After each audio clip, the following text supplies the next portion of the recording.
Gênesis 18. Bom, nós estamos caminhando em nossa série em Gênesis, estamos quase chegando no capítulo 22, onde nós vamos encerrar, se Deus assim permitir, esse ano. E se Deus permitir, voltamos ou ano que vem ou em algum futuro próximo.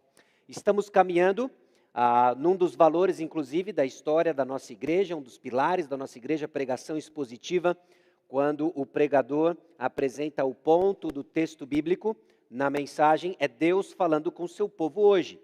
E assim Deus continua edificando o seu povo, assim Deus continua confrontando o seu povo, assim Deus continua consolando o seu povo. Isso é uma convicção nossa e uma convicção respaldada no que a própria palavra de Deus diz. Então, caminhando em Gênesis capítulo 18, nós já vimos a origem de todas as coisas, a razão de todas as coisas. Vimos como Deus em sua palavra criou tudo o que nós vemos e experimentamos para um propósito muito específico. Nós fomos criados para sermos representantes visíveis do Deus invisível. Vimos também como o pecado distorceu isso, nos colocando no centro e no centro também de muitos problemas. Gênesis nos levou a conhecer um homem chamado Abraão. Abraão que tem se tornado para nós um padrão de fé e de peregrinação espiritual em direção à cidade celestial. E nós tiramos isso não só porque nós somos criativos e vimos na história dele algo semelhante à nossa. O próprio texto bíblico em Hebreus capítulo 11, versículos 8 a 10, apresenta Abraão como esse padrão de peregrinação espiritual. Aquilo que acontece na história de Abraão não é só sobre Abraão. Aliás, tem pouco sobre Abraão. É a história do nosso Deus se revelando para o seu povo. É a história que continua ecoando até os dias de hoje. É o que nós temos visto. E tirando lições, inclusive práticas, de como Deus trabalha e amadurece a nossa fé. Deus tem trabalhado na fé de irmãos, de membros da Igreja Batista Maranata. E isso não é coisa apenas dos dias de hoje, mas de toda a nossa história. Talvez em alguns pontos, conforme nós caminhamos para entender o que o Senhor estava fazendo na vida de Abraão, nós conseguimos nos identificar. Nós conseguimos ver inúmeros pontos em que o Senhor também tem trabalhado na nossa história, na nossa vida, como por exemplo, a nossa fé amadurece nas circunstâncias dadas por Deus e cresce na obediência à palavra de Deus. Você já foi provado em inúmeras circunstâncias, tem sido provado em inúmeras circunstâncias, e é nesse contexto que nossa fé amadurece, nos chamando a uma resposta de obediência à palavra. Aliás, um tema que não foi só presente em Gênesis 13, é constantemente presente na história de Abraão, e de Gênesis a Apocalipse, uma resposta de fé. Hoje Deus vai pedir para cada um de nós uma resposta de fé. A palavra de Deus está sendo aberta, ela vai ser explicada, aplicada e vai requerer de nós uma resposta. Maturidade de fé acontece nos termos de Deus, nos movendo a ação coerente com a palavra de Deus. Há uma grande confusão aí fora, porque muitos querem construir uma fé, um cristianismo nos seus termos. Não funciona assim. Não podemos inverter o papel, nos colocar na posição de Deus e dizer como as coisas devem ser. Deus é soberano na história, atuante na história, e Ele diz como as coisas devem ser. Vimos também que a maturidade da fé acontece em confiança no tempo de Deus. Aliás, o tempo de Deus também é presente em Gênesis 18, é presente na história de Abraão, é presente na história do povo de Deus e na nossa história. Ele mostra o seu agir perfeito, abrangente, fazendo muito mais do que nós imaginamos, porque Deus está construindo uma história maior do que a minha e do que a sua. A maturidade de fé acontece apesar de nós, com nossos delitos e pecados. Eu espero de coração que não fique apenas marcado as falhas de Abraão, mas que fique marcado de que na nossa caminhada de fé é preciso ajustar as expectativas e esperar menos de você, bem menos de você, nada de você e tudo da graça de Deus. Porque é assim que Deus trabalha, é assim que Deus opera. Maturidade de fé, e vimos na semana passada, acontece como uma resposta apropriada à graça divina soberana, que insiste em abençoar apesar de nós. Meus irmãos, nós estamos aqui mais uma vez, porque Deus insiste em nos abençoar, nos carrega com a sua graça e a sua misericórdia, nos dá consolo, nos confronta com o nosso pecado, ao mesmo tempo que conforta com a sua obra de salvação em nosso lugar. Essa é a razão por que nós estamos aqui reunidos mais uma vez. Caso contrário, não há esperança. Então nos encontramos aqui para Gênesis capítulo 18, cuja narrativa tem 3 atos, 3 cenas. A primeira delas é que o Senhor aparece a Abraão e Sara, reforçando a promessa. Não existe um elemento novo sendo dado aqui, quando Deus mais uma vez reforça a promessa para Abraão. Mas tem alguém que precisa participar da promessa, alguém que precisa crer na promessa. E o nome dela é Sara. Deus vai lidar com Sara. E assim como Abraão, nós vamos aprender lições importantes de como nós respondemos às promessas de Deus. Depois nós vemos que o Senhor revela o seu plano de julgar Sodoma e Gomorra para Abraão. Aliás, o relacionamento do Senhor com Abraão é apresentado em termos de amizade. E eu também espero de que o relacionamento de Abraão com o Senhor, descrito como amizade, venha também a purificar a nossa percepção de amizade com o Senhor. Não é brodagem, não é parça. Há um nível de temor que redefine nosso relacionamento com o Senhor e nos coloca nos termos da amizade que Deus apresenta, não a nossa humana horizontal. E aí nós vemos Abraão intercedendo pelos justos no meio dos ímpios. Depois de proferir julgamento sobre Sodoma e Gomorra, Abraão passa a interceder pelos justos no meio de Sodoma e Gomorra. É o que nós estamos prestes a ler no texto de Gênesis, capítulo 18, versículos 1 a 33. Depois nós vamos orar e vamos mergulhar então na explicação e aplicação do texto. Gênesis 18 diz o seguinte: Apareceu o Senhor a Abraão nos carvalhais de Manre, quando ele estava sentado à entrada da tenda, no maior calor do dia. Levantou ele os olhos, olhou, e eis 3 homens de pé em frente dele. Vendo-os, correu da porta da tenda ao seu encontro, prostrou-se em terra e disse: Senhor meu, se acho mercê em tua presença, rogo-te que não passes do teu servo. Traga-se um pouco de água, lavai os pés e repousai debaixo desta árvore. Trarei um bocado de pão, refazei as vossas forças, visto que chegastes até o vosso servo. Depois seguireis avante. Responderam: Faze como disseste. Apressou-se, pois, Abraão para a tenda de Sara e lhe disse: Amassa depressa 3 medidas de flor de farinha e faze pão assado ao borralho. Abraão, por sua vez, correu ao gado, tomou um novilho, tenro e bom, e deu ao criado que se apressou em prepará-lo. Tomou também coalhada de leite o novilho que mandara preparar, e pôs tudo diante deles, e permaneceu de pé junto a eles, debaixo da árvore, e eles comeram. Então lhe perguntaram: Sara, tua mulher, onde está? Ele respondeu: Está aí na tenda. Disse um deles: Certamente voltarei a ti daqui 1 ano, e Sara, tua mulher, dará à luz um filho. Sara o estava escutando, à porta da tenda, atrás dele. Abraão e Sara eram já velhos, avançados em idade, e a Sara já lhe havia cessado o costume das mulheres. Riu-se, pois, Sara no seu íntimo, dizendo consigo mesma: Depois de velha, e velho também o meu senhor, terei ainda prazer? Disse o Senhor a Abraão: Por que se riu Sara, dizendo: Será verdade que darei ainda à luz, sendo velha? Acaso para o Senhor a coisa demasiadamente difícil? Daqui 1 ano, neste mesmo tempo, voltarei a ti e Sara terá um filho. Então Sara, receosa, o negou, dizendo: Não me ri. Ele, porém, disse: Não é assim, é certo que riste. Vamos fazer uma pausa na leitura. Avançamos no primeiro ponto, depois seguimos lendo o texto, e eu convido você mais uma vez a baixar sua cabeça, fechar os seus olhos, nós vamos orar. Senhor, fale conosco. Conforme destrinchamos lições de Gênesis capítulo 18, conforme vislumbramos a obra de Cristo, cujas sombras estão presentes em Gênesis 18, que sejamos confrontados e consolados. Assim o teu povo cresce em santificação, que é a tua vontade. Assim oramos certos de que iremos receber resposta às nossas orações, de acordo com a tua vontade. Santifica, ó Deus, os membros, o povo da Igreja Batista Maranata. Salve, ó Deus, aqueles que o Senhor escolheu e que aqui estão presentes, no nome de Jesus. Amém. Meus irmãos, fé madura adora ao Senhor e vive para o Senhor, moldada pelo caráter e promessas do Senhor. Às vezes eu fico me perguntando se essas obviedades do cristianismo fazem sentido e se requer estão apenas respaldadas em Gênesis 18. Mas a verdade, meus irmãos, é que Gênesis 18 faz parte do grande livro da palavra de Deus, a Bíblia. Então é comum que nós vamos ver lições sendo repetidas conforme navegamos em histórias que contam e apontam para a mesma história, a história da salvação.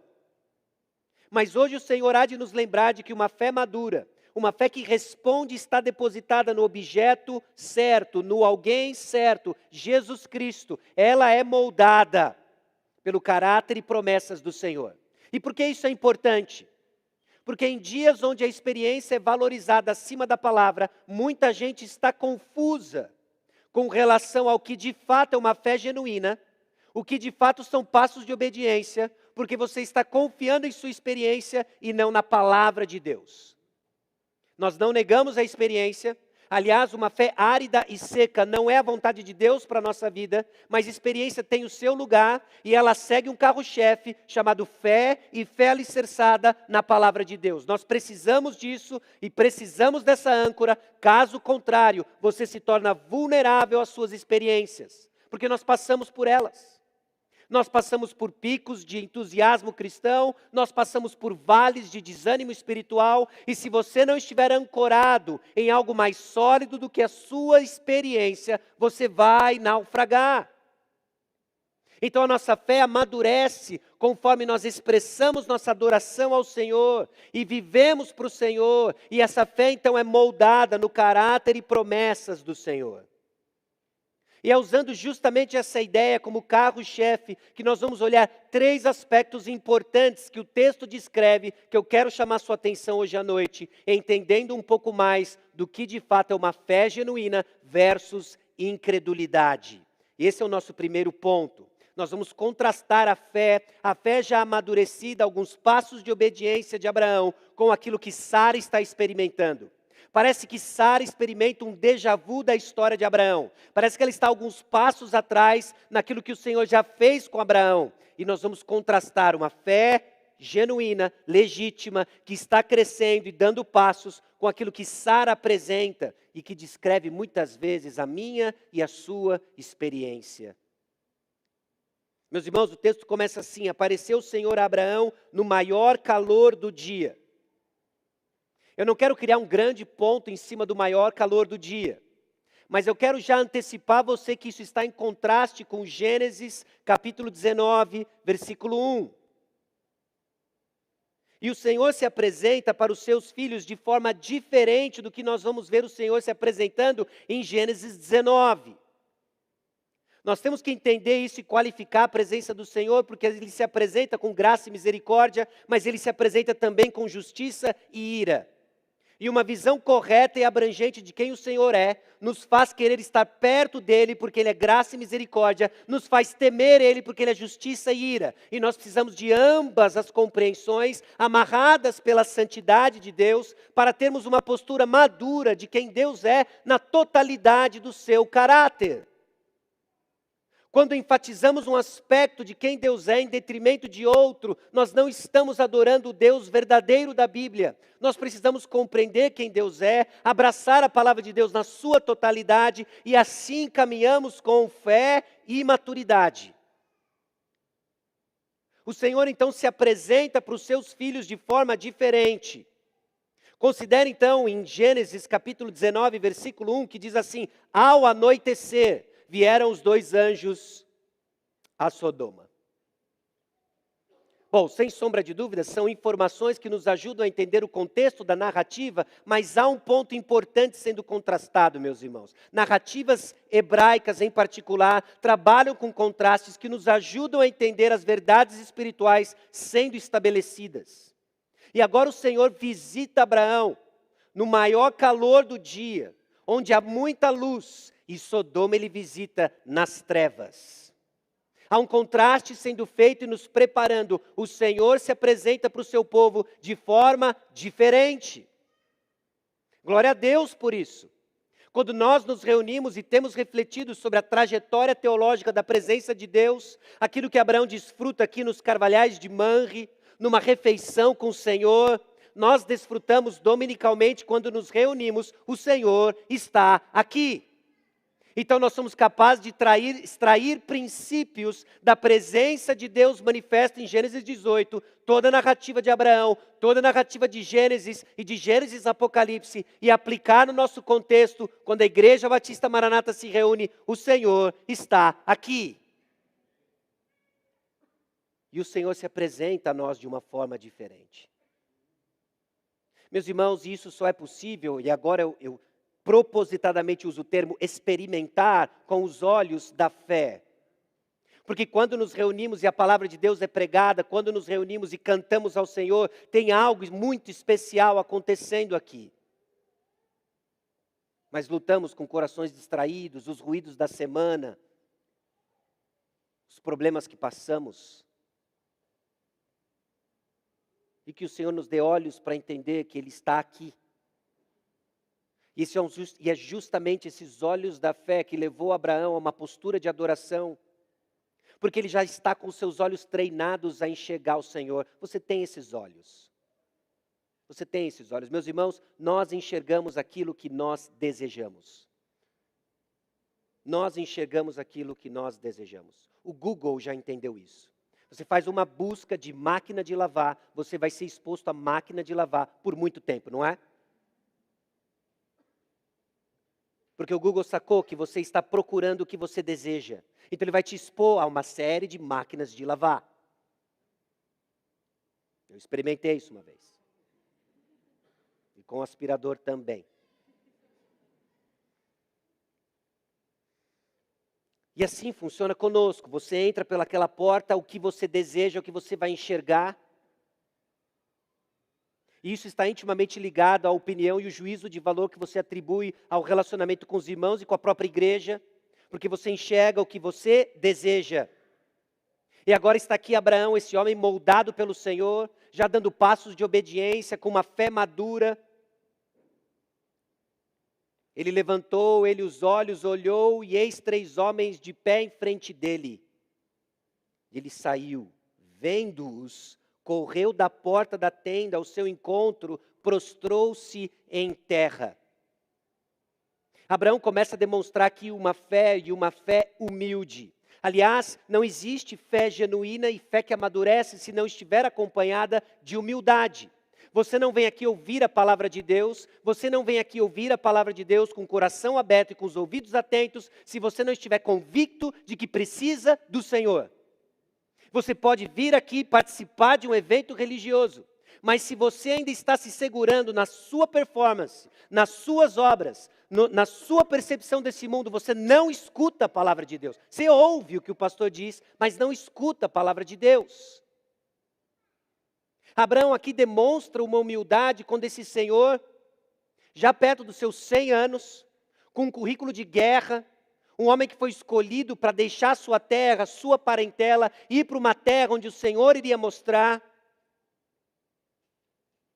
Ele corre, atravessando provavelmente aquele mini acampamento das suas tendas, em direção aos 3 homens, ele se prostra em terra. Você lembra da parábola do filho pródigo? Em que aquele pai corre em direção ao filho. Meus irmãos, é quase que unânime entre os comentaristas acerca da cultura da antiguidade, de que aquilo não era uma postura de um homem, do patriarca de um clã. Mas parece que Abraão não está muito preocupado com isso, porque ele viu algo maior, ele viu alguém maior. Então o que ele faz? Ele corre e ele se prostra. E o que ele demonstra agora é uma fé que responde em adoração digna do Senhor. É uma fé que leva à adoração, ela é humilde. Ela é humilde. E humildade, mais uma vez, é um daqueles estereótipos que nós lutamos para entender, porque nós restringimos alguém humilde ou alguém de uma fala baixa. Restringimos humildade à classe social. E não tem nada a ver com isso, é uma virtude espiritual. Humildade é uma virtude espiritual. e apenas para os nossos propósitos, e nós poderíamos aqui falar muito sobre humildade, orgulho, mas entenda, humildade, essa disposição de mente, coração, voltada ao Senhor e ao próximo. É alguém cujo direcionamento de vida mostra que ele ama o Senhor, em resposta ao que o Senhor fez por ele, e ele ama ao Senhor, ele serve ao Senhor, e esse serviço é expresso no seu amor ao próximo. Esse é alguém humilde. É alguém que não pensa sempre no seu, é alguém que pensa no Senhor, nos outros. É uma disposição de mente, são olhos treinados para enxergar o próximo. Você consegue perceber a diferença que isso faz? Ao entrar por aquelas portas e entender o Senhor está aqui, eu agora vou adorar o Senhor, meu coração vai para o Senhor, eu não vou pensar mais o que é para mim, eu não vou pensar mais o que eu gosto, eu não vou pensar mais as minhas preferências, eu vou pensar agora em amar o próximo. Esse é alguém humilde. Alguns humildes têm uma fala alta. Alguns humildes têm uma classe social elevada, se é assim os termos que nós vamos usar. Alguns humildes falam mais baixo. Alguns humildes não têm uma classe social tão alta. Mas o que todos eles têm em comum é uma disposição de mente para viver para o Senhor e amar o próximo e pensar no bem do próximo antes de si mesmo. E é o que Abraão começa a demonstrar agora, numa fé genuína, que responde à obra do Senhor, à obra graciosa do Senhor. Ele se prostra em terra e agora ele expressa em serviço hospitalidade. Cresce em serviço e hospitalidade. E é interessante a hospitalidade aqui de Abraão, porque ele corre, ele viu algo diferente. No decorrer do texto, aliás, o texto já enunciou que desses três, creio eu, um deles, o Senhor veio visitar Abraão. E agora ele vem, Senhor, entra, vamos comer um lanche, vamos fazer um churras. E é interessante o churras de Abraão, que é muito parecido com o nosso. Ele tem a ideia do churras e aciona Sara, não é? Não é assim? Quando os caras decidem fazer um churrasco, os homens se reúnem e falam assim, vamos fazer um churrasco? As mulheres já sabem. Eles vão fazer um churrasco. Eles vão fazer um churrasco. Aí começa a delegar. E eles jogam carvão. Põe a carne na grelha. Parte a carne. Elas fazem o vinagrete, o arroz, o pão.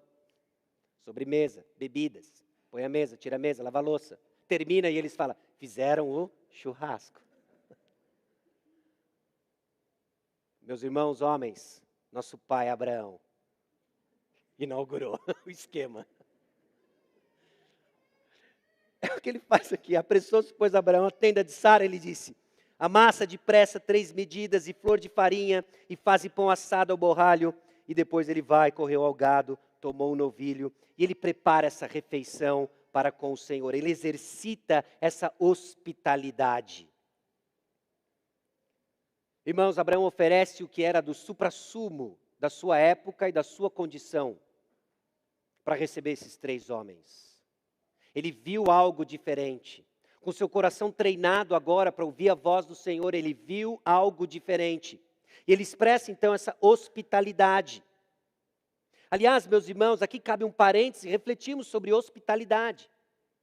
Porque por vezes nós tratamos hospitalidade como um aditivo de moralidade cristã, opcional ou não, e que está aí, alguns nascem com isso, outros não.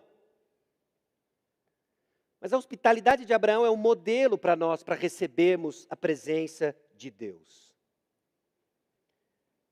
E quando nós pensamos nessa trajetória teológica, quem entenda de novo quando eu digo trajetória teológica? O termo presença do Senhor se desenvolve ao longo da Escritura e nós sabemos por passagens posteriores de que é desfrutado no nosso contexto e época, quando a igreja se reúne, nós desfrutamos da presença de Deus.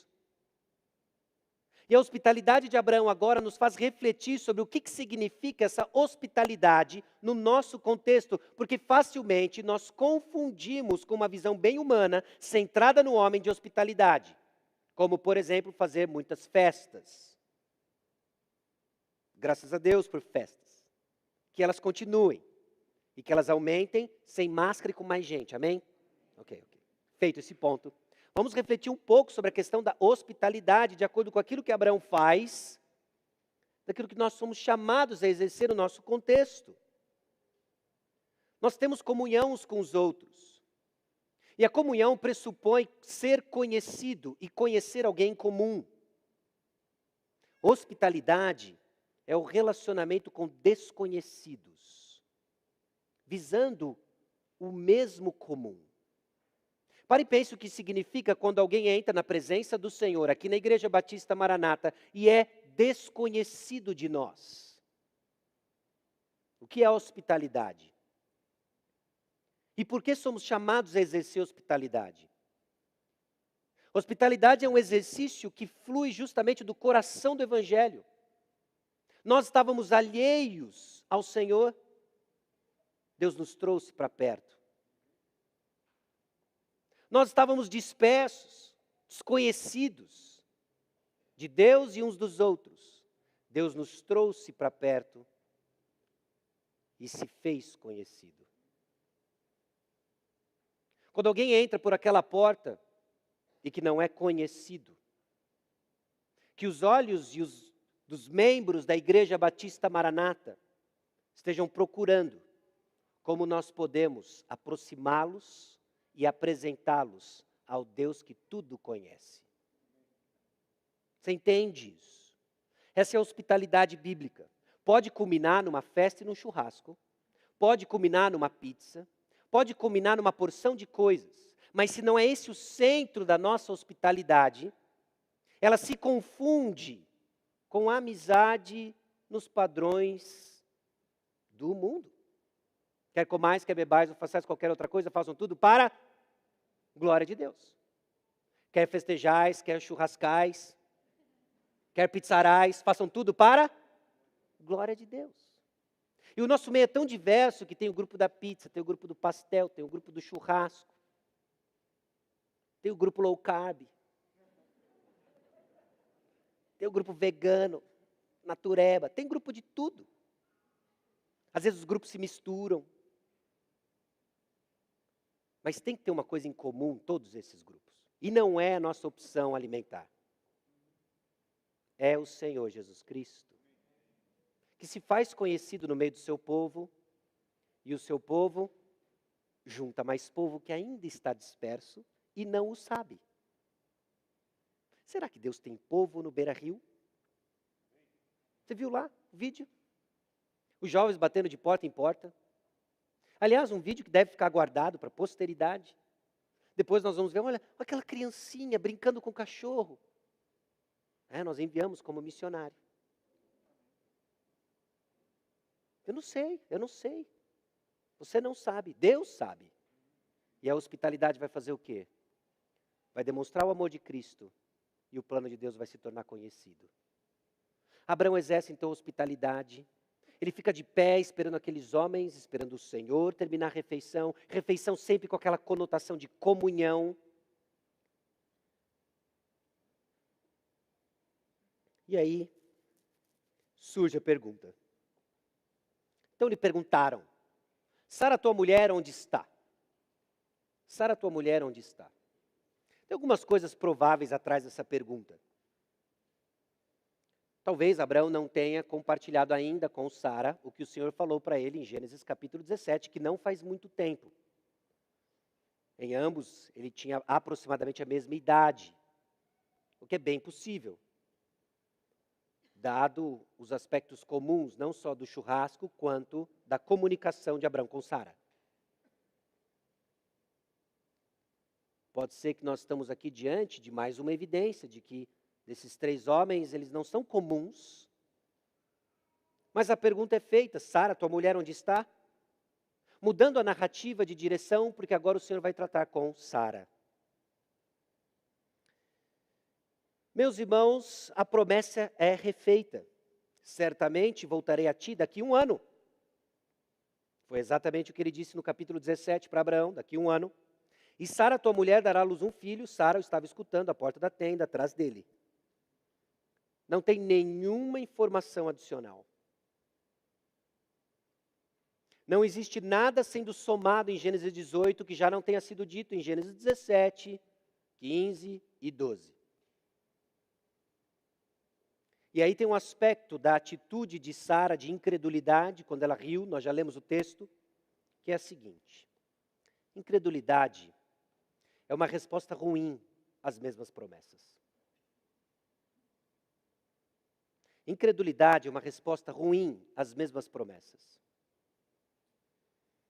Ou seja, a palavra de Deus é pregada e nós ouvimos a mesma mensagem. Alguns respondem com fé, outros com incredulidade. A diferença não é a mensagem, é o coração. A diferença é o coração.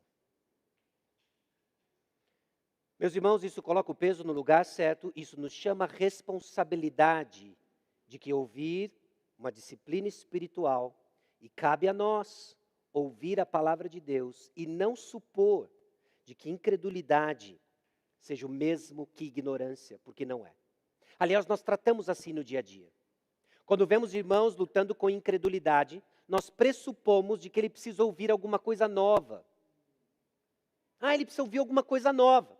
Ele precisa falar com alguém, ele precisa ler um livro tal. Meus irmãos, eu acho que nessa altura do campeonato, se você já está aqui há mais um tempo, você sabe que eu não sou contra a leitura de livros, que eu não sou contra você falar com fulano. Mas quando pressupomos de que incredulidade é porque eu não tenho um pedaço de informação, nós estamos nivelando por baixo a responsabilidade e a atuação do coração.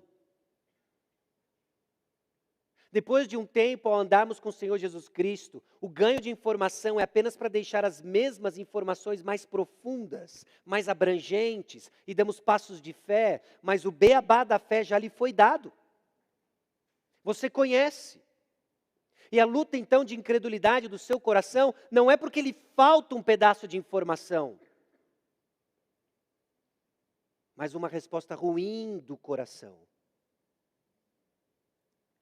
E Sara, então, olha com esse coração incrédulo, que se ri. E ela vê apenas suas circunstâncias. O texto é claro, Abraão e Sara eram já velhos. E é o que a incredulidade faz, meus irmãos, ela enxerga possibilidades conhecidas.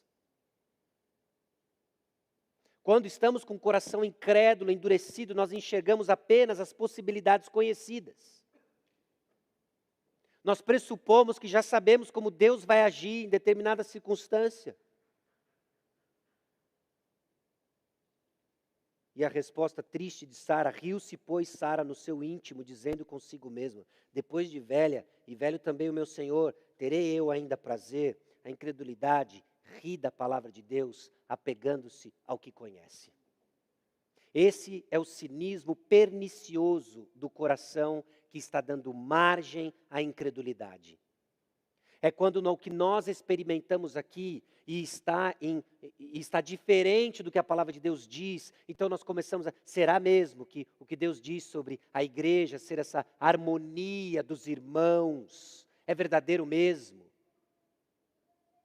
Será mesmo que perdão realmente precisa ser transacionado nessa ofensa?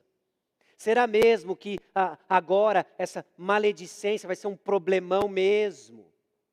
E pomos em xeque a palavra de Deus, nos apegando às possibilidades que enxergamos, tentando explicar ao mundo a parte da palavra de Deus. Sara riu da promessa divina. Ela riu enquanto eu lavava a louça do serviço ao Senhor. Ela riu enquanto ouvia a palavra do Senhor. Ela riu depois de ter experimentado o livramento do Senhor no Egito. Ela riu depois de ter visto seu marido subindo num cavalo com 70 e poucos anos, mais 300 homens, irem travar uma batalha para resgatar o seu sobrinho. Ela riu depois de ter tido experiências com o Senhor. Então não seja rápido a dizer que aqui se trata de alguém que não tem experiência com o Senhor. Porque pode ser que tenha gente rindo no coração da palavra do Senhor. E fazendo o que todo mundo faz no serviço do Senhor. Você segue a sua rotina de serviço e no seu coração você se ri da palavra. Quando que rimos de Deus? Quando deixamos de crer na palavra de Deus e vivemos o que enxergamos. Você escolheu partes para acreditar e se apegar, montou uma fé que é diferente do cristianismo, você está rindo de Deus. Eu gostei dessa parte aqui de ir para o céu. Acho que tem tudo a ver comigo. E uma vez salvo, salvo para sempre, e agora eu vou viver como eu quiser. Eu gostei desse negócio de ir na igreja, de vez em quando, e já que a igreja não salva, até mês que vem.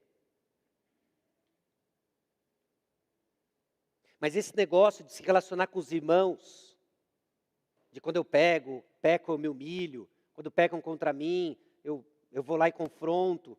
Essa parte, você não está entendendo, nós estamos no século 21. Ou quando nós escolhemos justamente partes da palavra de Deus, ignoramos outras. Muito bom que a Bíblia diz sobre salvação eterna, mas no que se refere ao papel da mulher, convenhamos, estamos no século 21. Escolhemos partes. Isso não é fé, meus irmãos. Isso não é fé depositada no Senhor que diz como nós operamos. Isso é se colocar no lugar do Senhor e dizer como a coisa funciona daqui para frente. É óbvio que isso não elimina o fato de que nós vamos olhar o texto, nós vamos chegar a conclusões diferentes. Esse é o trabalho do intérprete, esse é o trabalho do cristão. Mas eu estou falando de uma disposição de coração que escuta a promessa de Deus, a palavra dele, e decide deliberadamente ignorar certas partes, viver como quer em certas partes.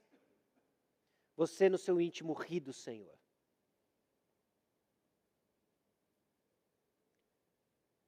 Não ria do Senhor. Tema o Senhor. E aí o que Sara faz no seu riso diante do Senhor, que tudo vê, não é? Ela lavava a louça da refeição, ela servia ao Senhor. E Abraão fala assim, puxa, Sara está comigo. Nós vamos ter o filho da promessa. Mas o Senhor viu o coração de Sara. O Senhor vê o seu coração. O Senhor vê o meu coração. Você entende por que Abraão correu e se prostrou diante do Senhor? Não tem orgulho que resista à realidade de que o Senhor vê o seu coração. Vê as suas motivações, vê os intentos, seus pensamentos, seus desejos. Ele vê o seu coração. E o Senhor confronta então. Por que Sara riu? Será verdade que darei ainda a luz sendo velha? Acaso para o Senhor a coisa é demasiadamente difícil? E o Senhor confronta e confronta mostrando o seu caráter. E a resposta de Sara, receosa, eu não ri. Eu não ri. Diante do Senhor que tudo vê,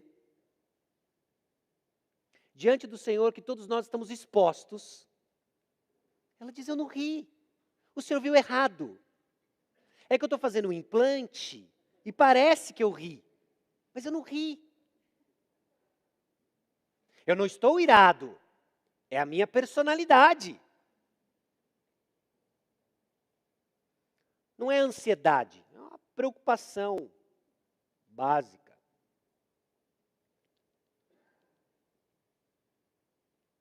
Não, eu não vou na igreja, mas está tudo bem com Deus.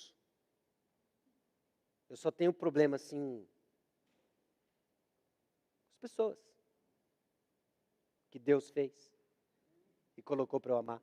É só com elas que eu tenho problema. Mas com Deus está tudo bem. Ele só me deu aí uns negócios que se tiver uma política aí de retorno, eu vou enviar de volta. Sério. Você percebe como o nosso coração enganoso, que ri do Senhor, se esconde, inventa desculpas. Não tem para onde correr, meus irmãos. Por isso que o temor do Senhor é o princípio da sabedoria. Quando nos vemos diante do Senhor, e a palavra de Deus que nos expõe, mostra quem somos, não tem outra atitude senão correr, se prostrar e servir. Mas tem gente que está, não, eu não ri. Não, eu não sirvo porque não tem espaço. E começa, meus irmãos. E assim vai. O Senhor conhece nossos corações. Encurte a batalha, descanse a sua alma e diz, Senhor, eis-me aqui. Eis-me aqui. O Senhor tem promessas, eu quero me apropriar delas. E eu não quero mais viver manipulando pessoas e Deus, desculpando os meus pecados. Eu vou encará-los. Encare seus pecados diante do Deus que tudo vê, que tudo perdoa, que tudo restaura.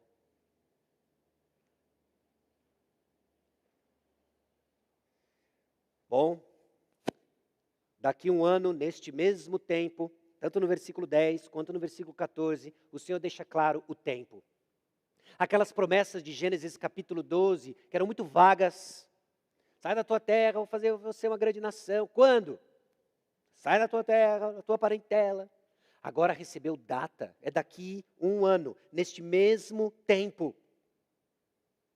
Meus irmãos, grande parte da nossa luta de incredulidade tem a ver com o tempo de Deus, conforme as coisas se vão, e nós respondemos para o Senhor, olha, para mim já deu, chega, eu não aguento mais. Fé,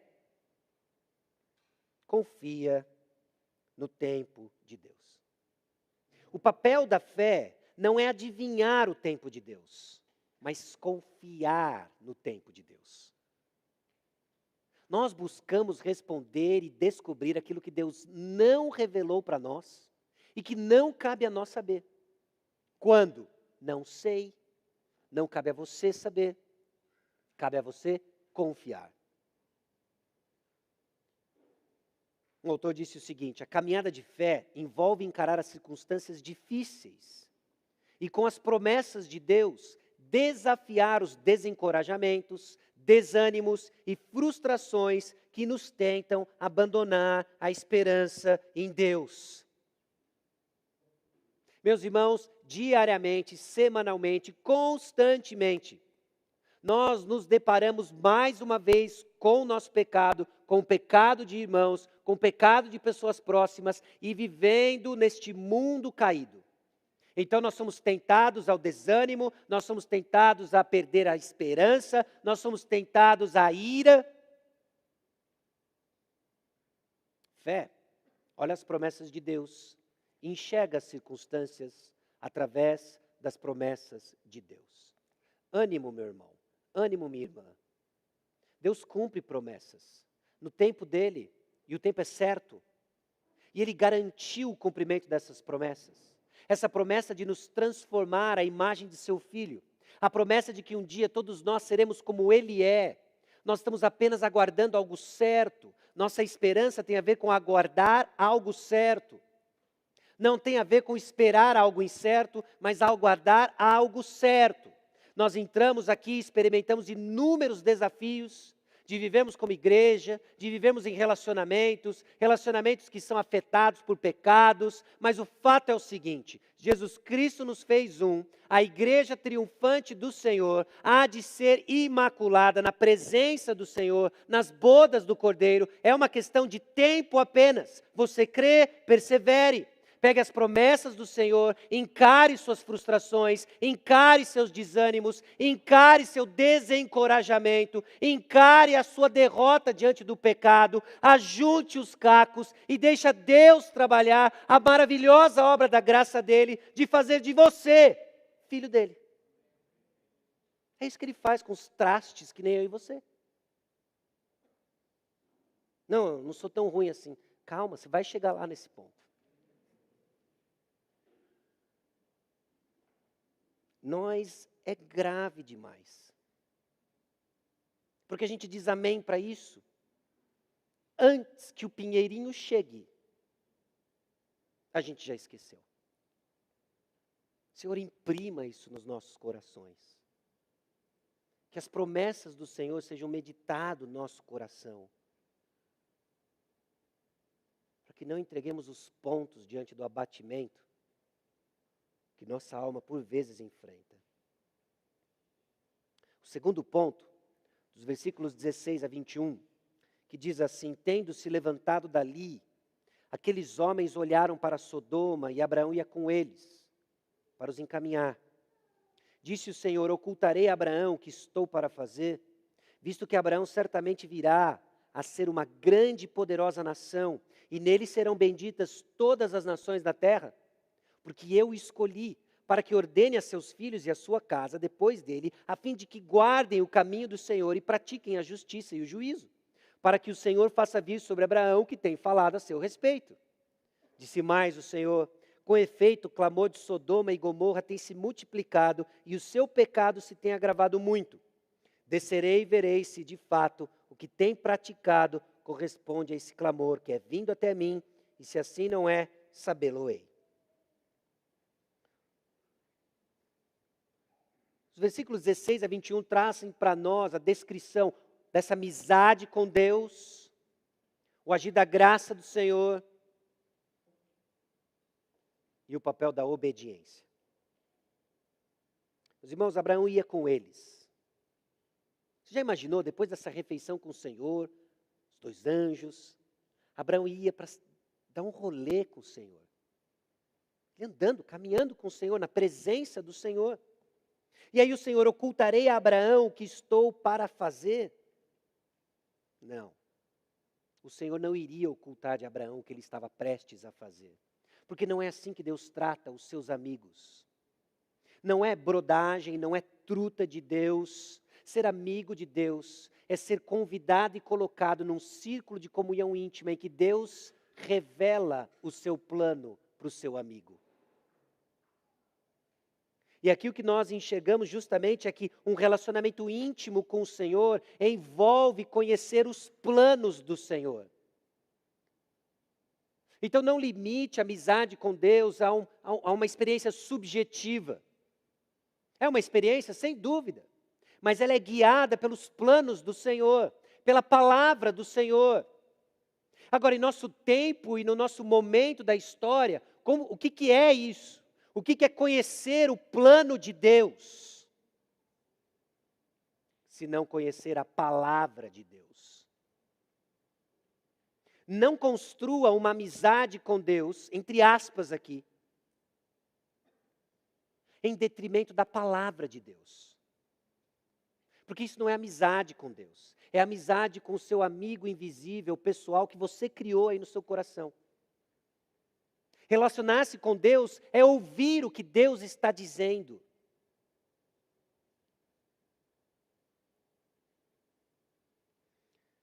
João capítulo 15, versículos 14 e 15.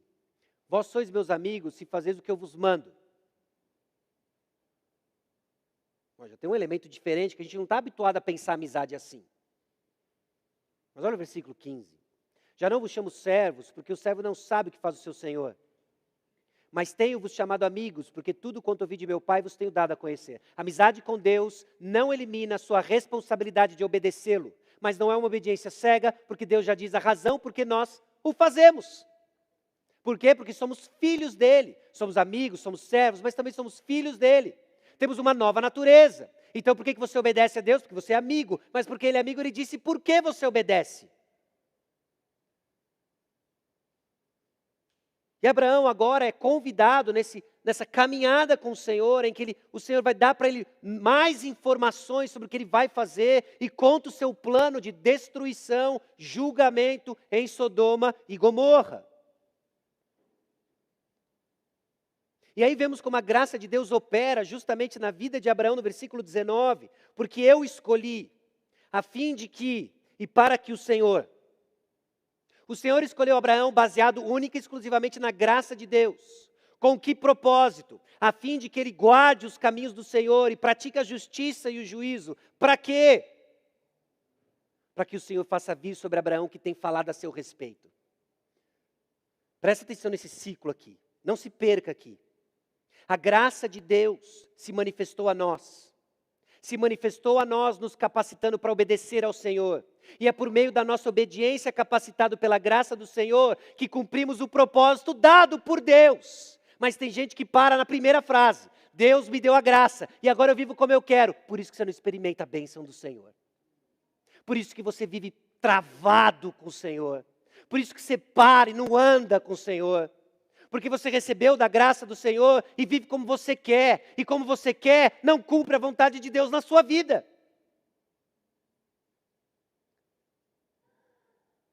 Deus derramou a graça dele sobre nós, nos capacitando a cumprir o plano dele.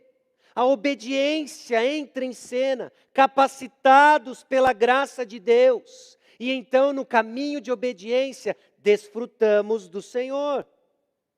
Graça, então, nos é dada para que cumpramos a vontade de Deus e cumprimos a vontade de Deus para nos apropriar das promessas dele. Você não se apropria das promessas dele porque você somou 1 mais 1 igual a 2 e agora tem essa incrível performance de vida cristã. Você desfruta das promessas de Deus por causa da graça dele e a graça dele é vista na sua vida que responde em obediência. Mateus capítulo 28, versículos 18 a 20, o Senhor nos deu ordens. E nos deu uma promessa para aqueles que cumprem ordens. Jesus, aproximando-se, falou-lhes, dizendo, toda a autoridade me foi dada no céu e na terra. Ide, portanto, fazei discípulos de todas as nações, batizando-os em nome do Pai, do Filho e do Espírito Santo, ensinando-os a guardar todas as coisas que vos tenho ordenado. E eis que estou convosco todos os dias até a consumação do século. Sabe aquela aridez que você deixou de desfrutar da presença do Senhor? Considere o fato de que você não participa da missão do Senhor. Ouvintes não participam da abençoada presença do Senhor.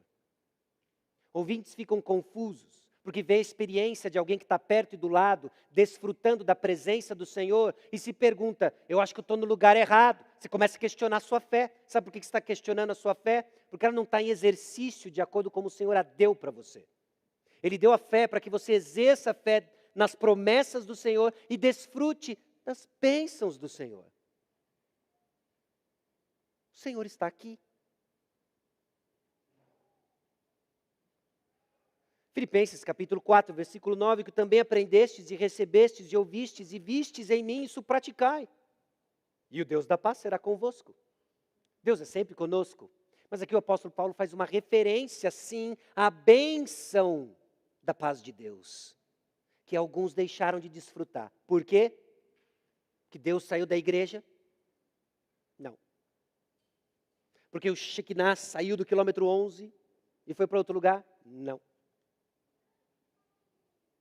Você deixou de viver para os propósitos para o qual Deus lhe chamou. Você deixou de experimentar da graça de Deus que lhe capacita a obediência. Então você está esmorecendo na luta contra o pecado. Talvez você se esqueceu a última vez que você se arrependeu de pecados. Aí você patina. Olha para o lado e diz, mas eu não estou rindo. É só meu jeito de ser. Deus conhece seu coração. Estamos expostos diante dele e ele está lidando conosco. E ele está nos chamando ao próximo passo. De obediência para sermos quem nós fomos chamados para ser.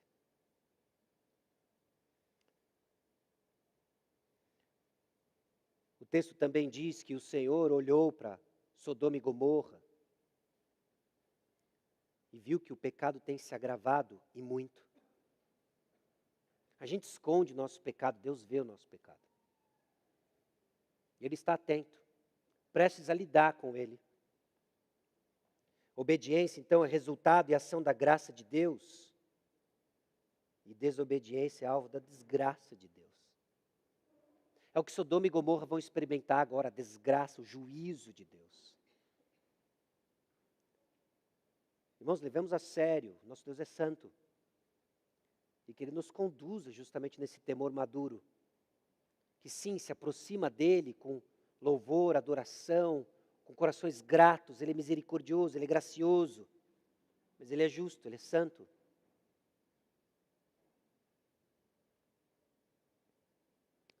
E aí, na presença do Senhor, nós vemos que Abraão demonstra as virtudes de uma fé. Os irmãos, a fé genuína, autêntica, ela demonstra virtudes. Ela demonstra virtudes. Você não vai ser aceito diante do Senhor de acordo com as suas virtudes ou a sua performance, lógico que não é isso. Mas uma fé legítima, ela começa a mostrar as virtudes daquele em quem nós depositamos fé.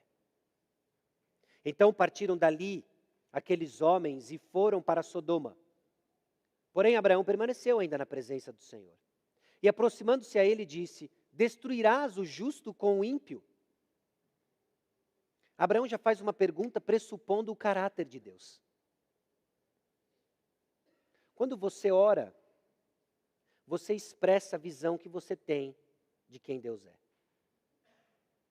Por isso que às vezes nossas orações são confusas, superficiais. Por quê? Nosso conhecimento de Deus é confuso e superficial. Agora Abraão faz uma pergunta, já conhecendo o caráter misericordioso do Senhor, com virtudes já sendo trabalhadas por uma fé legítima. E aí ele diz, destruirás o justo com o ímpio. Se houver porventura 50 justos na cidade, destruirás ainda assim e não pouparás o lugar por amor dos 50 justos que nela se encontram. Longe de ti o fazeres tal coisa, matares o justo com o ímpio, como se o justo fosse igual ao ímpio. Longe de ti, não fará justiça o juiz de toda a terra? Então disse o Senhor, se eu achar em Sodoma 50 justos dentro da cidade, pouparei a cidade toda por amor deles.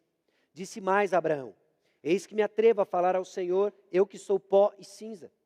Na hipótese de faltarem 5 para 50 justos, destruirás por isso toda a cidade? Ele respondeu, não a destruirei se eu achar ali 45. Disse-lhe mais Abraão, e se porventura houver ali 40? Respondeu, não farei por amor dos 40. Insistiu, não se ire o Senhor, falarei ainda se houver porventura ali 30. Respondeu o Senhor, não farei se eu encontrar ali 30. Continuou Abraão, eis que me atrevi a falar ao Senhor, se porventura houver ali 20. Respondeu o Senhor, não a destruirei por amor dos 20. Disse ainda Abraão, não se ire o Senhor, se lhe somente mais essa vez, se porventura ali houver 10. Respondeu o Senhor, não a destruirei por amor dos 10. Tendo cessado de falar a Abraão, retirou-se o Senhor e Abraão voltou para o seu lugar. Meus irmãos, fé desenvolvida e mantida na presença do Senhor. Mais uma vez, lembre do que nós temos falado sobre trajetória teológica. O que é estar na presença do Senhor? É aqui dentro, comunidade. Sabe o que acontece nos primeiros sinais de esfriamento espiritual? Você não quer estar na presença do Senhor, mas tem um enorme problema com isso. Sabe qual é? Fé é desenvolvida e mantida na presença do Senhor. Você vai ter que dar passos, e alguns passos vão ser difíceis. Na luta contra o pecado, na volta ao Senhor. Tudo que você não quer ver é o povo de Deus. Onde você não quer estar é na presença de Deus. Mas é aqui que você precisa estar para manter sua fé e desenvolvê-la. É aqui que as virtudes são lapidadas. É aqui que nós conhecemos o Senhor. Não aqui, esse prédio, quilômetro 11, esse povo, Igreja Batista Maranata. É desenvolvido assim. Deus projetou assim. É na presença então do Senhor que Abraão conhece os planos do Senhor.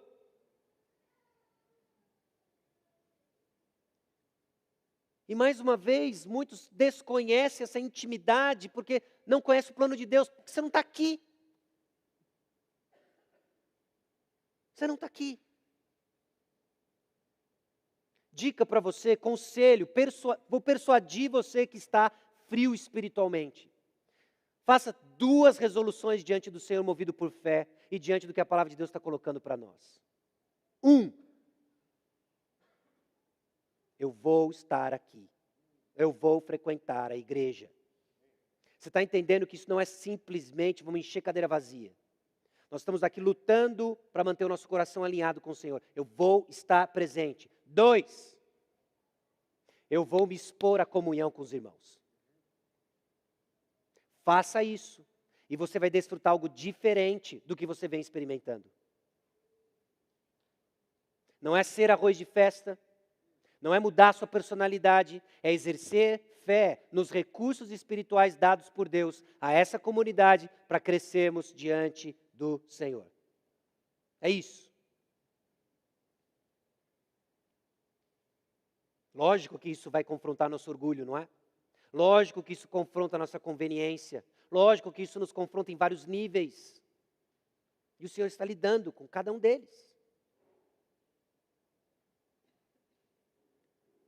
Gênesis 18, 23, destruirás o justo com o ímpio. De novo, fé exercida com base no caráter de Deus, e Deus não destrói o justo com o ímpio, meus irmãos. Bendita esperança. Bendita esperança. Mas tem um enorme problema. Quem é esse justo? E aqui nós vemos o clamor de Abraão, insistindo. Nós vemos a misericórdia e a longanimidade do Senhor. Tá bom, Abraão? 50, não vou destruir. 45, não vou destruir. 30, também não. 20, não. Senhor, última vez, 10, também não. E Abraão cessa ali. Provavelmente porque 10 era a unidade mínima de uma comunidade. Alguns de vocês conhecem Gênesis 19. Não saem 10 de lá. Não saem 10 de Sodoma e Gomorra. Deus ouviu pacientemente a intercessão de Abraão, mas Deus conhecia também o coração de cada habitante de Sodoma e Gomorra. Não tinha 10. Não tem ninguém justo. Porque o salário do pecado é a morte. Não escapa um. Por isso ele veio. Viveu uma vida que eu e você não conseguimos viver. Se fez justo em nosso lugar e se fez pecado no meu lugar. De que Deus destrói e continua destruindo o ímpio e derramou toda a sua ira sobre o seu filho, seu único filho, Jesus Cristo, por amor a nós. E todos aqueles que se arrependem dos seus pecados e colocam a confiança única e exclusivamente em Jesus Cristo, o único mediador, são feitos filhos de Deus. Não há mais condenação para os que estão em Cristo Jesus. Não é que nós somos um dos 10, uns dos 50. Nós somos justos, justificados por Jesus Cristo. Não há mais condenação.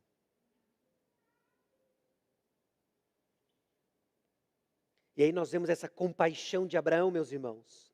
A compaixão e seu senso de justiça que demonstram que ele é um profeta digno. Amós capítulo 3, versículo 7 diz o seguinte: certamente o Senhor Deus não fará coisa alguma sem primeiro revelar o seu segredo aos seus servos, os profetas. Pela graça de Deus, tudo nos foi revelado, os mistérios que estavam ocultos por gerações, nos foi dado em Cristo Jesus. Quando abrimos a palavra de Deus, nós ouvimos os planos de Deus. Os mistérios desvendados. Então somos progressivamente transformados. E agora Abraão intercede, e eu sei que a gente fica viesado em dizer, não, ele está preocupado aqui com o sobrinho dele. Não é só com o sobrinho dele, meus irmãos. Ele está intercedendo por aquele povo que fez mal para ele alguns capítulos atrás. Ele começa a mostrar um caráter que está compatível com o caráter do nosso Deus. Mateus capítulo 5, versículo 44, eu porém vos digo, amai os vossos inimigos e orai pelos que vos perseguem.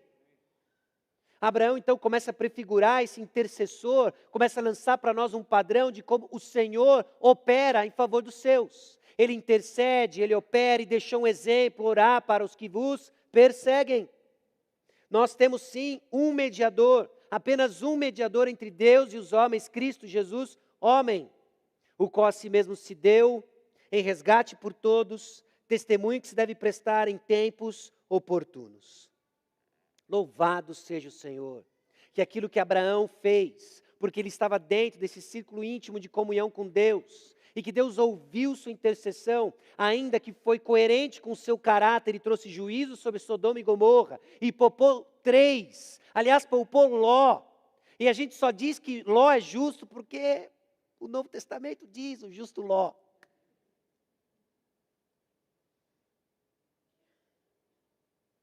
Sim, é Deus conosco, meus irmãos.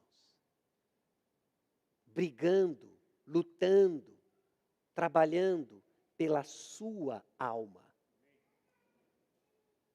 Por quê? Porque Ele é gracioso. Comprou você para que você o obedeça e o sirva. E quando você obedece e serve, você desfruta dos propósitos pelo qual Ele lhe salvou. Então, alma cansada, abaixa a guarda, joga a toalha e vai para o braço daquele que morreu por você. Para que você não tenha mais que viver morrendo de um lado para o outro, entregue ao desencorajamento, desânimo, frustração, ira, seja lá o que for. Para a glória de Deus. Diante de tudo isso, considere, a fé nos conduz a adorar a Deus em obediência à sua palavra. Nós não podemos separar adoração a Deus de obediência à palavra de Deus. Já passou o tempo para que a gente vire a chave de que obediência é um termo ruim que precisa ser evitado. Não é. Não é. Graça de Deus opera e nos capacita essa obediência. Jesus conhece nossos corações, mas achamos que podemos nos esconder. Não se perca na multidão, porque você não está perdido na multidão. Jesus enxerga cada um dos nossos corações e Ele vai falar com você. E Ele fala com você no meio do povo de Deus, enquanto fala com cada um do povo de Deus. O Senhor é soberano na história, atuante e pacientemente conduz seu povo. No tempo certo. Jesus não está cozinhando Abraão. Jesus está fazendo todas as coisas no tempo certo. No tempo certo foi que Jesus veio. No tempo certo que você está aqui. No tempo certo que chegamos em Gênesis 18. No tempo certo que Ele continua trabalhando em cada um de nós. E a adoração ao Senhor irá nos transformar de acordo com os valores e caráter de Deus. Tem um alvo bem certo. É Jesus Cristo. É o caráter dele impresso em cada um de nós. E se estamos adorando de coração e com uma fé colocada no lugar certo, o que está acontecendo com você é que você está sendo transformado à imagem de Jesus Cristo. Amém? Baixe sua cabeça, vamos orar.